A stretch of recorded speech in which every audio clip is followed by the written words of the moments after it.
The stars above the neutral world of Varela shimmered like scattered jewels. But peace did not live in those skies anymore. Something ancient and powerful had screamed through the galaxy, not a sound, not a signal, but a feeling that crushed hearts and twisted minds. Across empires, leaders, spies, warriors, and even ordinary people felt it. A wave of sorrow, fury, and desperation. Ships turned toward its source. War fleets from the strongest races gathered, circling Varela in silence. They weren't there to fight yet, but to answer the cry of Queen Essera of the Jurine. She had sent out something no species could ignore, a psychic call of such raw emotion that it shook even the coldest of hearts. Queen Essera was not just a ruler. She was a living beacon of psychic power, a mind strong enough to influence entire star systems. Her people, the Jurine, were feared and respected, not for their weapons, but for their ability to break minds without firing a shot. But none of that mattered now. The queen had lost something precious, her child. Her daughter, the heir to her empire, had vanished without warning. No trace, no message, no ransom, only silence. And that silence broke her. Her scream tore across space like lightning through a storm, touching places it should not reach. Empires trembled. The Council of 12 met in panic. Rumors ran like wildfire. Some said the child had been taken by rogue slavers. Others claimed a rival race had stolen her to harness her gifts. A few whispered of ancient enemies returning from beyond the edge of the galaxy, but no one had proof.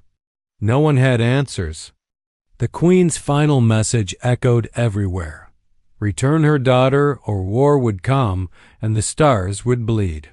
No one doubted her. The Jurine had waited for peace for centuries. But for their queen's bloodline, they would unleash fire. Now all ships orbited Varela in uneasy stillness, watching each other, fearful of the spark that might ignite a war none of them could win. Even the Terran's humans kept their ships at a distance, knowing one wrong move could bring doom. The queen remained silent after her cry. She sat in her grand chamber, eyes closed, voice quiet, her mind still reaching across space. She would not stop, she would not eat, she would not speak. Only search. And all the while, the galaxy waited, afraid of what came next. Hope faded with each passing day. The child was gone. The queen's heart broke a little more with every moment. And yet, far away, on a quiet Terran vessel drifting beyond the great trade routes, a single man named Elias Rourke sat up from a dream, sweating and shaken. He had heard something in his sleep, not sound, not words, but a cry so filled with pain that it burned into his soul. And though he didn't know how or why it felt real, a vision flashed in his mind of a small girl with silver eyes trapped in darkness. A cage, chains, silence, and a whisper, "Help me." Rourke gripped the edge of his bunk, breathing hard. That wasn't a dream. Something was calling, and no one else seemed to hear it, but he did. And he knew what he had to do. He didn't wait for orders. He didn't ask for backup. Somewhere out there, a child was lost. And if no one else would find her, he would, alone if he had to. Because something deep in his gut told him this girl mattered more than anyone realized. And maybe, just maybe, he wasn't the only one listening to the queen's cry. Maybe the universe had one more chance to stop a war. It only needed someone brave. Enough to try. ChatGPT said, Captain Elias Rourke stood at the edge of his ship's command deck, staring into the dark stretch of space before him. The cry he had felt, the one that pulled him out of sleep and planted a vision in his mind, still echoed deep inside him. He hadn't told anyone yet, not even his crew, but something about that child's silent voice had wrapped itself around his heart and refused to let go. It wasn't just a dream. He saw her clearly, silver eyes, trembling hands. locked behind glowing metal bars aboard a ship that reeked of suffering. Rourke had served in Black Ops missions before, traveled across wild sectors where no law existed, but nothing had ever shaken him like this. The AI on his ship, named Nira, couldn't find a source for the image in his mind. No signals matched. No transmissions were received. But Rourke didn't need confirmation. He trusted what he felt. Some part of that child had reached across space and touched his mind. He ordered the Valkyrie, his stealth war frigate, to prepare for deep space departure. There were no mission files, no backup from Earth Command. This wasn't about duty. This was personal. His crew, loyal and brave, didn't question him. They had seen him make impossible decisions before and come back alive. So they followed, curious but ready. Rourke had only a single name on his lips, Syria. The name had come to him in the dream, floating like a whisper. Somehow, he knew it. Belonged to the Queen's missing daughter. The Valkyrie left the safe lanes of the core systems and headed toward the edge of the known galaxy, into a place where maps became guesses and signals faded into static. This area, known as outlaw space, was home to slavers, pirates, exiles, and forgotten empires. If someone had taken the Queen's child, they would hide her here. Days passed. They found clues: broken ships with shattered hulls, whispers from smugglers who had seen a slave convoy guarded by strange ships, places where entire colonies had vanished without a trace. Each step brought them closer to danger. But Rourke pushed forward.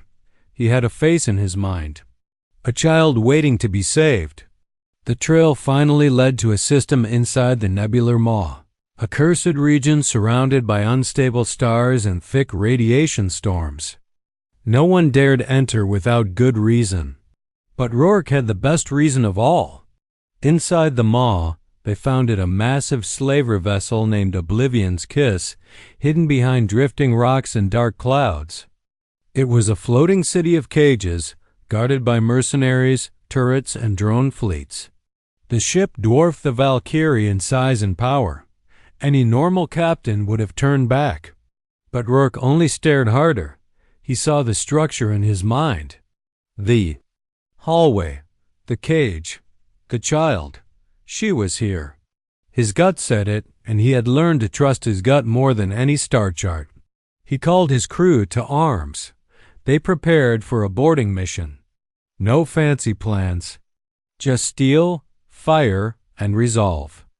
The Valkyrie launched decoys and stormed toward the slaver ship at full speed, dodging gunfire, slipping through shield gaps, ramming through docking doors. Smoke filled the air. Alarm screamed. Rourke led the charge. Blaster in one hand, stun. Blade in the other, he tore through the guards with swift fury. His team fought beside him, taking hits, clearing rooms, breaking locks. Every second mattered. In the deepest part of the ship, past locked vaults and twisted corridors, Rourke finally found the cage. It was smaller than he expected. Inside, a thin, silver-eyed girl sat curled in a corner, her skin marked with faint glowing patterns, signs of psychic energy. Her eyes met his. They widened with fear at first, then softened. He reached through the bars. She didn't speak, but her mind did. A quiet word: protector. Something warm surged through him, and he knew he had found her. He broke the lock, scooped her up in his arms, and turned to escape. The alarms doubled. Slaver reinforcements poured in. More guards. Heavy armor, war drones. The Valkyrie's voice crackled in his earpiece, warning him they were surrounded. Rourke kept moving, holding the child close, dodging fire, leading his team back to the docking point. 2 of his soldiers fell. He was hit in the leg, but didn't stop. When they reached the Valkyrie, the ship was under fire from orbiting pirate craft. The crew prepared for a suicide run, but then the girl moved. She walked to the engine room, touched the glowing reactor and whispered a word in her strange language. The entire ship pulsed. Time twisted. The Valkyrie vanished from enemy radar, its engine pushing faster than anyone thought possible.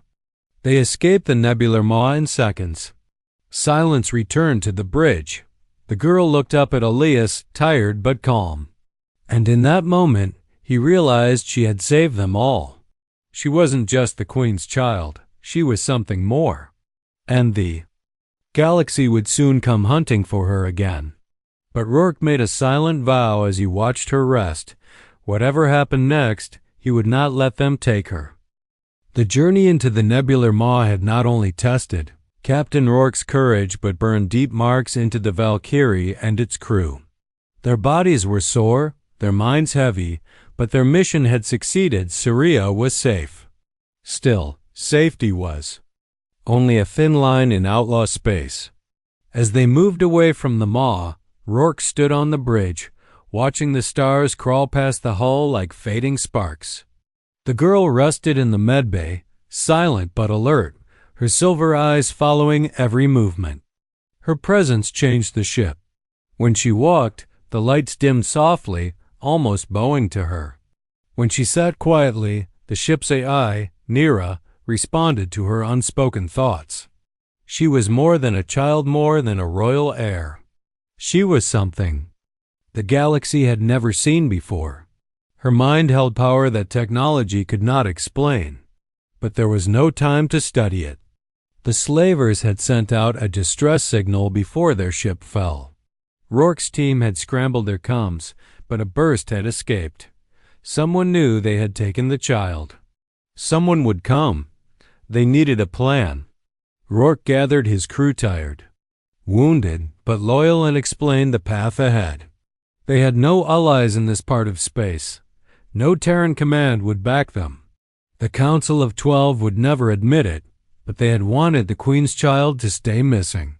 A war would shift power. Her recovery threatened old balances. They were alone. But that never stopped Rourke before. He charted a course through asteroid belts and forgotten mining zones, dodging satellites and hidden probes. The Valkyrie danced in shadows, unseen and silent. But shadows couldn't hide them forever. 3 days after leaving the maw, a strange signal hit them, coded, ancient, pulsing with layers no machine could break. Syria heard it first. She clutched her head and whispered words no one understood. Nera identified it as a Jareen battle tone, a message sent through psychic channels only their kind could fully read. Someone was trying to contact her, or hunt her. Rourke decided to trace it. They followed the signal to a dead moon, cold and gray, where a ruined space station hung in orbit like a forgotten tomb. The place was silent, but the energy was wrong. As soon as they entered, things went bad. Doors closed by themselves. Lights flickered with shadows that didn't belong. Syria whispered that this place had been used before long ago to hide something terrible. Rourke split his crew to search, and in the lowest level of the station, they found old cages shaped like the one Syria had been kept in. But these weren't for prisoners. They were for experiments. Dozens of psychic children, long dead, had been kept here. Their names scratched into the walls. Their minds had been drained. It was a lab run by a forgotten branch of the Varkathi Syndicate, one of the most secretive and cruel powers in the galaxy. And that meant the Varkathi had tried this before. Syria wasn't the first, but she might be the last. Rourke ordered a retreat, but it was too late. A Varkathi hunter ship appeared from behind the moon, sleek, dark, armed with plasma mines and psychic disruptors. It fired before hailing. The Valkyrie dove through wreckage and ice, trying to escape, but the hunter was faster. Then Syria stepped forward again. Her voice entered Naira's systems, bypassing control panels. She didn't scream or cry. She sang, softly, a single note that hummed through the hull like wind through glass. The ship responded. Shields bent. in strange angles. Lasers turned before they fired. The hunter ship's sensors failed. Its missiles exploded before launch. And in one silent pulse, the enemy ship stopped moving. Not destroyed, frozen, shut down from within like its mind had been switched off. Saria's eyes closed, and she fell into Rourke's arms, exhausted. Her power wasn't just psychic, it was something else. Something that broke rules of physics and thought. Rourke ordered the Valkyrie to jump again. They couldn't risk more attention. But he knew now that they carried more than a missing princess. They carried a being that could shift the galaxy's future. The Zhureen would want her back. The Varkafi would want to steal her. The Council would want to control her. And the rest of the galaxy might want her dead just to keep the balance of power from changing. But Elias Rourke made his decision. Standing over the sleeping child with blood on his armor and fire in his chest, he wasn't giving her up, not to anyone. She had trusted him. She had called him protector, and he would live or die keeping that promise. The Valkyrie drifted through a shattered corridor of dead satellites and frozen wrecks. Its hull cracked, engines running hot, systems flickering from stress. The escape from the Varkafi hunter had pushed the ship beyond its limits, and yet, it wasn't the worst of their problems.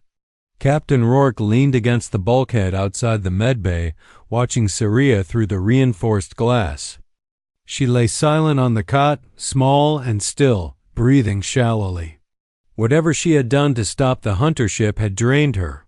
The lights near her dimmed and brightened with every breath she took, as if the ship itself was tied to her life. Nira, the ship's AI, reported multiple core anomalies, strange energy spikes that couldn't be traced to any known technology. No one dared touch the systems while she rested.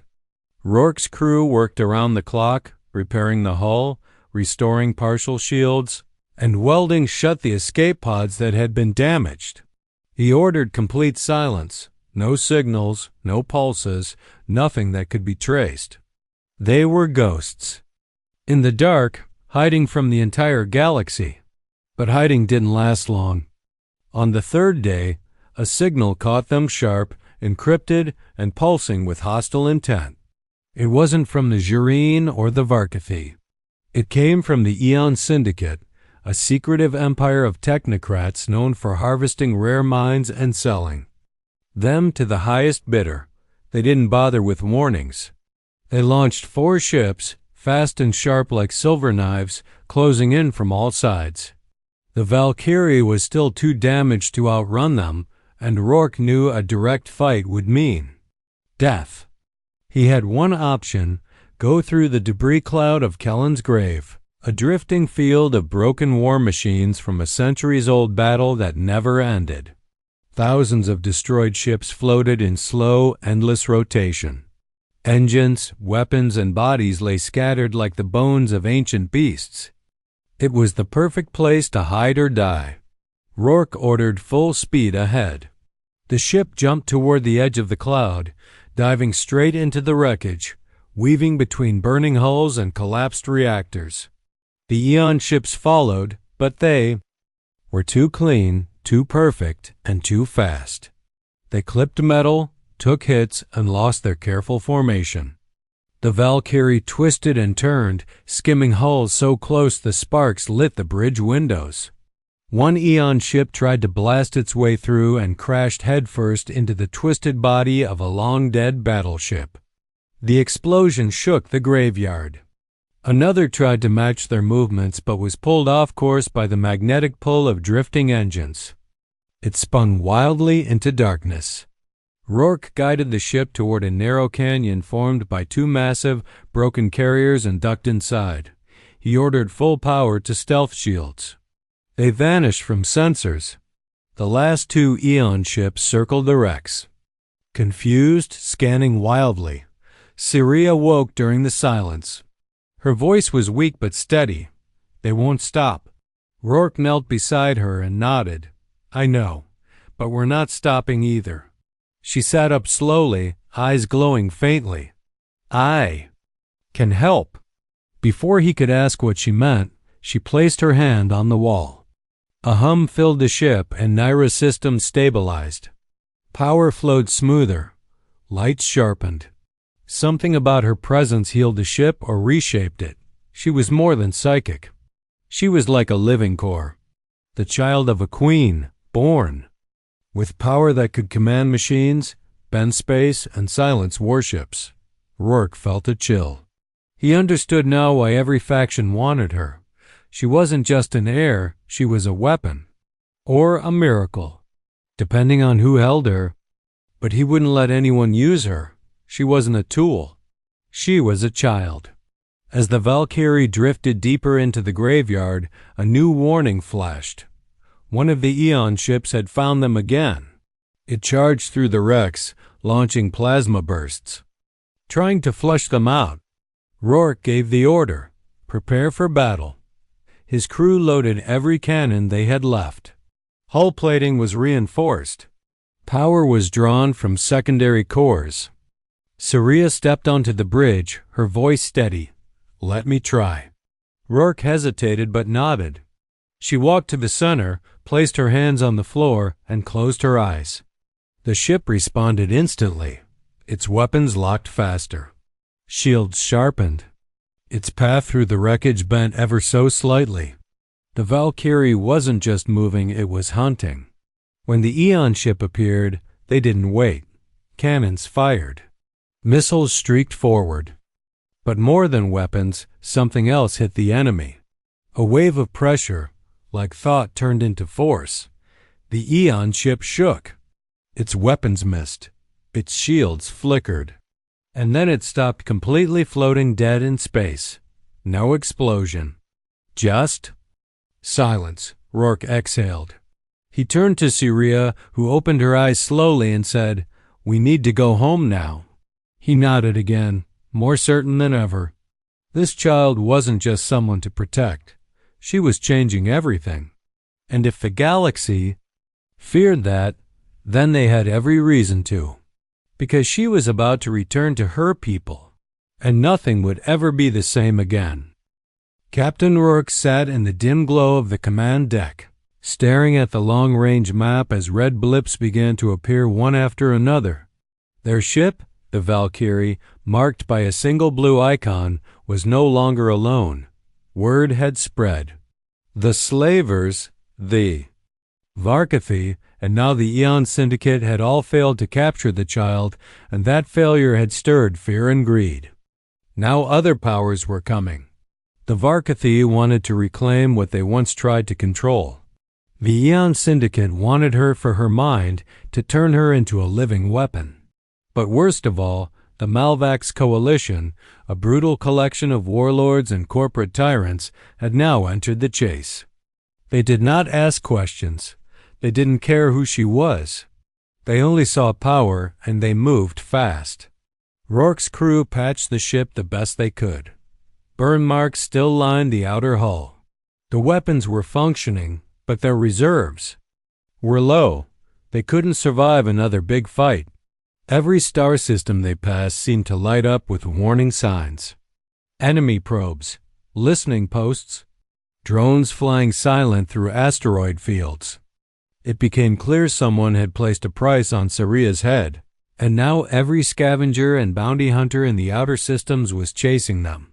No place was safe, not even the human colonies. The Terran governments stayed silent.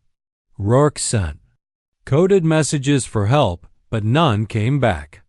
The Council of 12, the great alliance of major species, claimed neutrality. In truth, they were afraid. They feared the Zhureen Queen's wrath if the child wasn't returned, but they also feared what Saria might become. So they stayed out of it, watching from a distance. Alone, hunted, and running out of time, Rourke made a decision. He would no longer run. He would go straight to the Queen herself. Only she had the power to stop this madness. If he could reach her alive, the path to Varela, the neutral planet where Queen Essera waited, was surrounded. The Zhureen fleets guarded it, scanning every ship that approached. They did not know who had their princess. They only knew she had been taken, and they were preparing for war. Rourke's plan was simple but dangerous. He would take the Valkyrie through a narrow hyperspace corridor known only to smugglers and old soldiers. It passed close to a red dwarf star and through a shifting gravity field. One wrong calculation and the ship would be torn apart. But there was no other way. As they prepared for the jump, Saria stood beside him, silent, watching the stars with calm eyes. She no longer looked scared. She looked ready. The moment they entered the corridor, the ship shook violently. Lights blinked. The walls creaked. But Saria walked to the center of the ship and placed her hands on the floor once more. The tremors eased. Space itself seemed to bend around them more smoothly. Even Nira, the AI, reported lower stress on the engines. It was as if she was guiding them through the storm. Hours later, they emerged near Varela. The stars around them burned bright, and ahead of them floated the full Jurine armada, thousands of ships, each more powerful than anything humanity had ever built. They locked onto the Valkyrie at once. Warning signals flashed. Rourke sent out a message. "I carry Princess Saria. I asked to speak with the Queen." Silence followed. Then a single word echoed through every channel. "Prove it." Rourke turned to Saria. She stepped into view of the cameras, lifted her hand, and spoke in the Jurine tongue. A moment later, the command ships powered down their weapons. A path opened, and for the first time in days, the crew of the Valkyrie breathed easy. But peace didn't last. As the ship moved closer to the meeting hall, 3 Malvax warships appeared from behind the planet's dark side. They had followed them through the corridor, hiding in the gravity storm, waiting for the right moment. And now they attacked. Missiles launched. Energy blasts streaked through space. The Jurine ships hesitated. They couldn't fire without risking the child. So Rourke made his final stand. The Valkyrie, battered and alone, turned to face the enemy. It fired every cannon, launched every mine, and charged straight at the Malvax ships. The crew fought without fear. The sky burned around them. Hulls cracked. Explosions lit up the void. Rourke took a hit to the chest but kept fighting. And through the chaos, Saria stood in the center of the bridge, eyes glowing. Her voice rang. Through the storm, soft but filled with power. She reached out not to destroy, but to stop. The lead Malvax ship froze mid-strike. The others followed. Their systems collapsed. Their weapons failed, and then they drifted, harmless. The battle ended in silence. Smoke filled the bridge. Fires burned low. Rourke, covered in blood and sweat, collapsed to one knee. The child walked to him, helped him stand, and whispered, "We're home." As the Jurine guards arrived, they found a human standing tall, a girl by his side, and a war that had been stopped not by an army, but by one ship, one crew, and one man who chose to protect rather than conquer. The skies above Varela turned red as the sun dipped low, casting a bloody glow over the gathering fleets. The Jurine armada floated like a wall of silver and blue, unmoving, watching everything. Across the other side of the planet's orbit, ships from many other races waited, restless. Tensions crackled through space like lightning waiting to strike. On the surface, in the great meeting hall of stones, Queen Essera stood silent beneath the arch of glowing crystal, her face pale, her eyes hollow from days without rest. Her daughter had returned, yes, but not yet to her arms. The Queen had ordered a careful meeting, watched by many, because the galaxy had seen too many lies and traps. She had to be sure. Then the doors opened and Elias Rourke stepped through. Alone, boots echoing on the smooth black stone, carrying the girl wrapped in his own officer's coat. The room froze. All eyes turned to him. The Jurine warriors lifted their hands, ready to strike at the smallest threat. Rourke walked forward without fear, his body aching from burns and blood loss, but his grip steady. The child in his arms opened her eyes and softly called out, "Mother!" The queen gasped. Her hands trembled. That voice, so soft and clear, broke something deep inside her. She stepped forward, slowly at first, then faster, and dropped to her knees before them.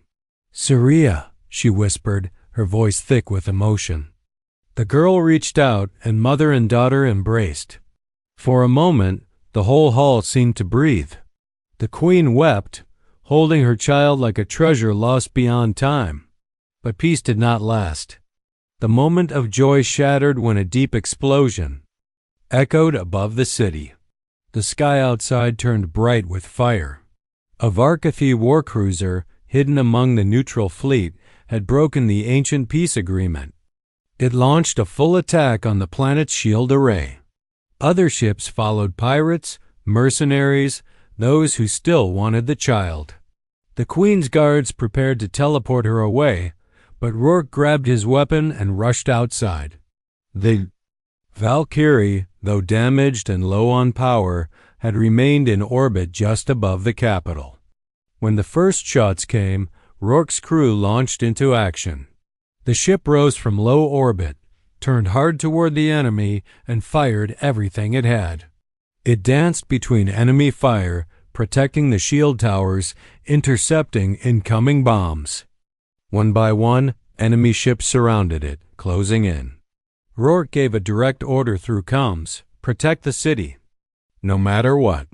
The Valkyrie took the fight straight to the attackers.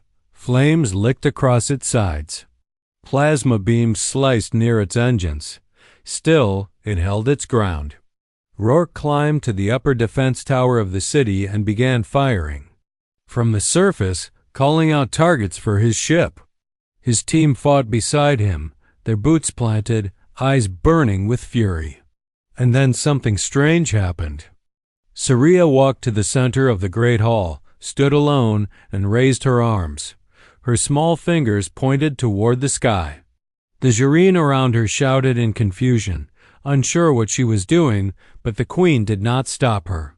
She had seen this before only once, in a dream long ago. A bright glow spread from the child's hands, climbing into the sky like a pillar of light. The air trembled. Space itself bent slightly, and every ship that had come to destroy her suddenly felt pressure, a crushing weight against their hulls. Their systems failed. Their weapons turned cold. Their pilots screamed that something was inside their heads, showing them the faces of children crying behind bars. One by one, the enemy ships stopped, not destroyed, not damaged, just still. Saria lowered her arms. The light faded. The sky grew quiet again. Rourke stood breathless on the tower, his weapon lowered. The Valkyrie floated, barely alive, engines glowing faintly. And above it all, the Jireen queen stared at her daughter with tears in her eyes, no longer afraid of what she was becoming. She was not just a girl. She was not just the heir. She was the next step. The queen stepped forward and called out across the hall and through the comms, her voice echoing through every speaker, every mind in the orbiting fleets. This human returned what the stars tried to steal. He did not ask for reward. He did not run. He stood, and because of him, we have peace. She turned to Rourke, and in front of every ruler, every commander, she bowed low. The symbol of alliance, a glowing crystal shard, was presented to him. No human had ever held one before. It was the promise of protection, a sign that if any dared attack him or his people, the full might of the Jireen would rise in defense. The message was clear. This man was not just a protector of the lost, he was now part of something greater. Across the galaxy, the image spread. A bleeding human captain, a glowing child at peace, and a queen with tears in her eyes bowing before them both. A war had been stopped, and a legend had been born. The great hall was quiet again, but the silence felt different, heavier, fuller. Something had changed in that moment when Queen Essra bowed before Elias Rourke, the Terran captain who had risked everything to bring her daughter home. No one in that hall moved for a long while. Warriors who had trained their whole lives to fight were now standing still, eyes wide, unsure how to respond to a human being honored by one of the galaxy's most powerful rulers. Rourke didn't speak. His body was hurting, his side wrapped in emergency bandages, blood still soaking through. But he stood tall, holding the crystal gift in one hand and watching Syria, who now smiled quietly from her mother's side. She looked different, stronger, more confident, but still a child, and her eyes never left him. Outside, the sky was clearing. Enemy ships that had once circled the planet now pulled back, their engines dim, their captains silent. No one dared move against the Jureen again, not now. News of what happened had already started to spread. Every major fleet had seen it. A girl who stopped a battle without firing a shot, and a human who defended her when no one else would. The message echoed through space. One by one, the other factions began retreating. The Malvex, furious but outmatched, disappeared into deep space. The Eon Syndicate sent a cold message declaring withdrawal, but hinted that they would not forget what had happened. The Varkathi sent no word at all. Their damaged cruiser, the one that had broken the peace by firing first, now floated lifeless near Virella's orbit, its crew under arrest. The Queen sent no warships after the fleeing vessels. She didn't need to. Everyone had seen the strength of her people and of her daughter. That was enough. The Valkyrie, barely holding together, was pulled into a private Jureen docking station for repairs. The Jureen didn't usually let outsiders near their technology, but this time was different. Their engineers worked silently beside Rourke's crew, repairing burnt circuits and broken thrusters. No words were exchanged, but there was respect in their movements. Rourke, however, stayed with Syria. She had asked him not to leave just yet. She still looked at him like he was something steady in a world that kept changing around her. In the quiet garden behind the royal hall, beneath silver trees that hummed with gentle energy, they sat together. She didn't speak much. Neither did he, but sometimes silence said enough. When the Queen approached, she didn't come as a ruler, but as a mother. She sat beside her daughter, took her hand, and looked at Rourke. Her voice was soft. I feared I would never see her again. And even if I did, I thought she would come back broken. But she didn't, because of you. Rourke didn't know how to answer. He wasn't used to thanks. All he could say was, she saved us too. She's stronger than anyone knows. The Queen nodded. She will become something greater than I ever dreamed. But she still needs a world that doesn't fear her. She paused, her eyes studying his. And maybe one that understands her. Then she stood, and Syria stood with her. Before leaving, the child turned to Rourke and hugged him. It was simple, quick, but powerful. Thank you, she whispered. You didn't run. The next day, the Queen made a formal speech to the galaxy, broadcast across every channel, every empire, every neutral zone.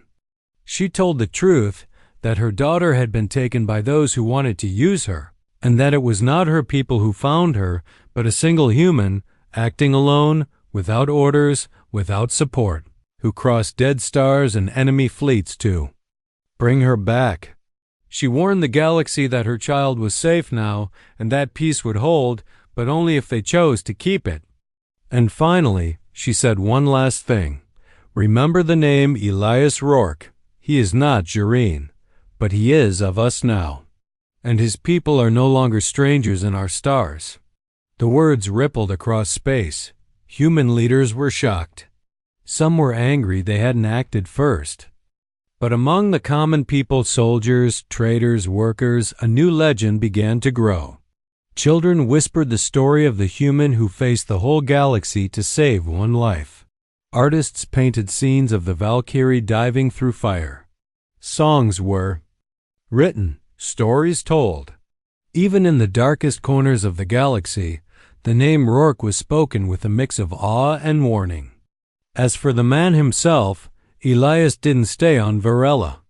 Once the ship was repaired, he gathered his crew and left. No fanfare. No parade. Just quiet departure into the stars.